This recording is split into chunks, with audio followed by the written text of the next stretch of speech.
प्रार्थना गर्नेछौँ अनि प्रार्थना गरेर एउटा पद पढ्नेछौँ र पद पढे पश्चात हामी रिजन काटेर सङ्गतिको लागि जानेछौँ अनि प्रार्थना गराउँछौँ।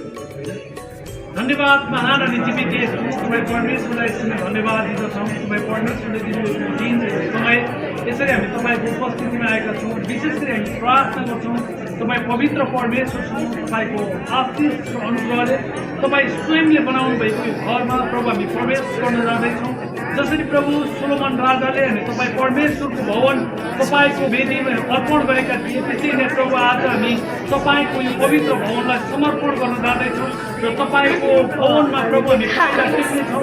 तपाईँ परमेश्वरको अनुग्रह उपस्थिति यस घर परिवारमा रहेको प्रभु हामी तपाईँ परमेश्वरलाई धन्यवाद भन्दछौँ। सबै कुरा माग्दछौँ यस्तो प्रभुको नाममा। हामी एउटा मात्रै पद पढौँ। यहाँ भजन सङ्ग्रहको पुस्तक 104 मा उहाँको भवनका द्वारहरूभित्र धन्यवाद साथ पस र प्रशंसा गर्दै उहाँको मन्दिरमा प्रवेश गर, उहाँलाई धन्यवाद चढाऊ र उहाँको नामको प्रशंसा गर। त्यसकारण यो भजन सङ्ग्रह 104 ले भनेअनुसार उहाँको भवनका द्वारहरूभित्र हामी धन्यवाद साथ रिबन काट्दै पसेर यो सेरेमनीलाई हामी अगुवाई गर्नेछौँ र सम्बन्धित आमाले रिबन काटेर लाउनु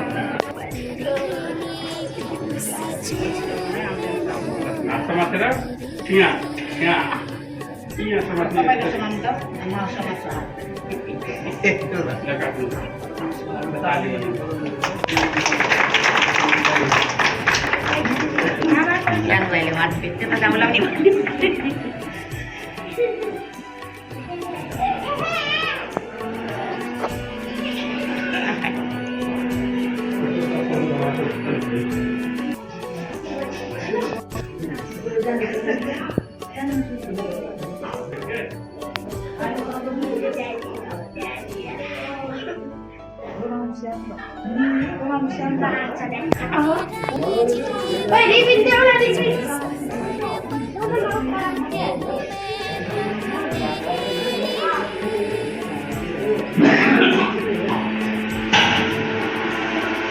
तस्वीर नि बनाइदिउँ कि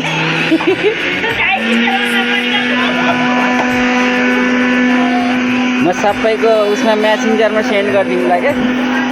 ल अनिल भाइ यहाँ काटकुट चलिरहेछ, यता कुट चलिरहेछ नि यहाँ। ल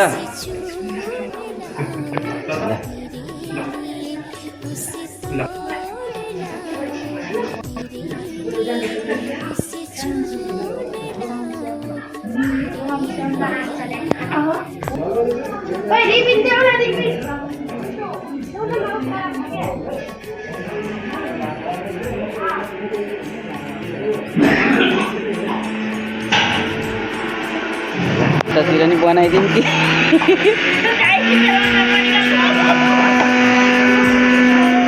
म सबैको उसमा म्यासेन्जरमा सेन्ड गरिदिउँला क्या। ल अनिल भाइ यहाँ काटकुट चलिरहेछ, यता कुट चलिरहेछ नि यहाँ। ल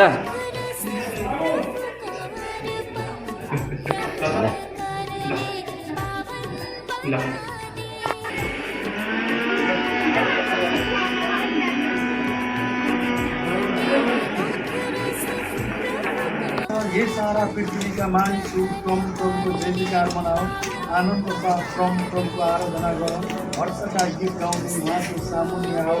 प्रभु नै परमेश्वर हुनुहुन्छ भनी जान, उहाँले नै हामीलाई बनाउनु भयो र हामी उहाँकै हौँ। हामी उहाँका प्रजा र उहाँका खर्चका भेडाहरू हौँ। उहाँका भवनका द्वारहरूभित्र धन्यवाद पर्छ र मन्दिरमा प्रवेश गर, उहाँलाई धन्यवाद चढाऊ र उहाँका नाउँको प्रशंसा गर। किनभने प्रभु भला हुनुहुन्छ र उहाँको परिवार सदाका रहन्छ। उहाँको विश्वासनीयता पुस्तादेखि तपाईले दिनुभयो, तपाईले योजना गर्नुभयो अनि यसरी तपाईँ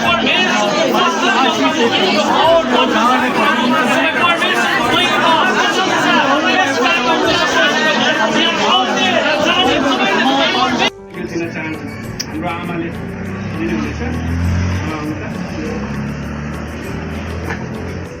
आज हाम्रो निमन्त्रणामा हाम्रो ज्यामिरे चर्चबाट पनि आउनुभएको छ आमा र पास्टर योसु राई। आमालाई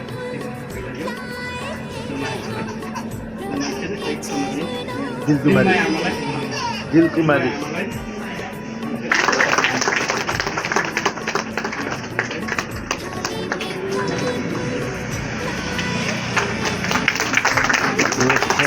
यार हजुर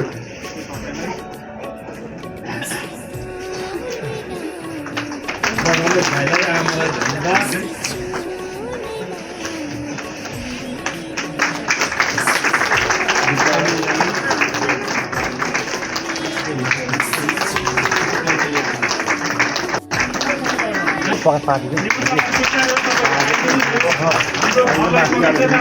तपाईँहरूले तपाईँको प्रार्थनाद्वारा अर्पण पानी